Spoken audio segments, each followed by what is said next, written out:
അന്നൊരു അമാവാസി ദിവസമായിരുന്നു. തുടക്കത്തിൽ കാണിച്ച ആ മന്ത്രവാദികൾ പൂജ നടത്തുകയായിരുന്നു. ഒരു പെൺകുട്ടിയെ അവർ തല്ലുന്നുണ്ട്. അത് മൂവർ സംഘം കാണും. കൂടാതെ മന്ത്രവാദികൾ കാശും വാങ്ങുന്നുണ്ട്. ഇതുപോലെ മന്ത്രവാദം ചെയ്താൽ കാശുണ്ടാക്കാമെന്ന് ചിന്തിച്ച മൂവർ സംഘം ഒരു ഗ്രൂപ്പ് ഉണ്ടാക്കി.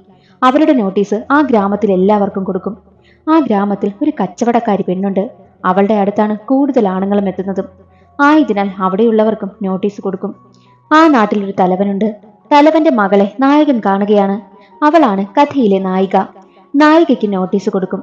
ആദ്യ കാഴ്ചയിൽ തന്നെ നായികയെ നായകന് ഇഷ്ടമായി. അന്ന് രാത്രി ഒരു സ്വാമിജി അമ്പലത്തിലെത്തി മണിയടിക്കുകയായിരുന്നു. അപ്പോൾ അവിടെയുള്ളവരെല്ലാം വീടിനുള്ളിലേക്ക് ഓടിപ്പോകും.